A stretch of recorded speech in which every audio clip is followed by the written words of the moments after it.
नमस्कार, आपके साथ मैं हूं दीपिका। ईशा मालवीय को लगता है कि टॉप 3 में नहीं आई अंकिता, और अंकिता लोखंडे डिजर्व करती थी टॉप 3 में, क्योंकि अंकिता लोखंडे की एक जर्नी थी। और क्या कुछ कहा है ईशा मालवीय ने, चलिए आपको बताते हैं। अगर आपने सब्सक्राइब नहीं किया है तो जल्दी से कर लीजिए, ताकि सारी की सारी लेटेस्ट खबरें आप तक पहुंचे जल्द से जल्द। ईशा मालवीय हाल ही में स्पॉट हुई और ईशा मालवीय से ये चीजें पूछी गई कि डिजर्विंग विनर कौन था। ईशा मालवीय ने वो बात कह दी जो कि अंकिता के फैंस के जहन में बार बार आ रही है कि ये चीजें कैसे हो गई और ये सब चीजें कैसे हो सकती है। अंकिता लोखंडे भी इस चीज को डाइजेस्ट नहीं कर पाई थी फिनाले वाली रात को, इसीलिए वो मीडिया से कट गई थी। सबसे बड़ी बात यह है कि कहीं ना कहीं मेकर्स ने अंकिता के साथ गलत किया है, और ये पार्शलिटी तो हुई है, क्योंकि अंकिता की पूरी जिंदगी उन्होंने बिग बॉस के अंदर खुली किताब की तरह खोल कर रख दी थी, जो सबने देख ली।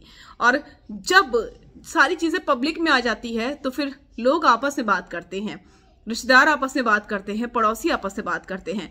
तो कहीं ना कहीं अंकिता लोखंडे बिग बॉस के घर से बाहर निकलने के बाद बहुत सारी चीजों को झेलने वाली भी है, नो डाउट, लेकिन एक स्माइल के साथ।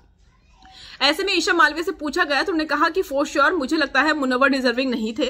मुनव्वर का फैन बेस बहुत बड़ा है, मैं उसको गलत भी नहीं कहूंगी।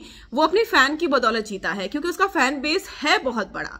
और जहां तक डिजर्विंग विनर की बात है तो मुझे लगता है कि अंकिता जी डिजर्विंग विनर थी, क्योंकि अंकिता की पूरी जिंदगी खुल गई थी उस शो के अंदर। वो अपने रिश्तों को संभाल रही थी, और तो और वो गेम भी खेल रही थी, जो कि उनके लिए बहुत मुश्किल था। उन्होंने कहा सबके लिए मुश्किल था, लेकिन अंकिता जी के लिए भी आसान नहीं था एक साथ दो चीजें देखना, जो कि वो देख रही थी। तो उनकी एक जर्नी थी। लेकिन अगर मैं मुनव्वर की जर्नी की बात करूं तो मुनव्वर की कोई जर्नी नहीं थी। मुनव्वर सिर्फ और सिर्फ अपने फैन बेस की तरफ से जीते हैं। लेकिन हाँ, ये बात सही है कि अंकिता एटलीस्ट टॉप 3 तो डिजर्व करती थी, जो कि नहीं हुआ। तो उनके साथ गलत हुआ है, उनके रिश्तों को खुली किताब की तरह शो में दिखाया गया है। तो कहीं ना कहीं ईशा ने बिल्कुल सही बातें कही है। आपको क्या कहना है ईशा के इस कमेंट पर, कमेंट कर जरूर बताइएगा।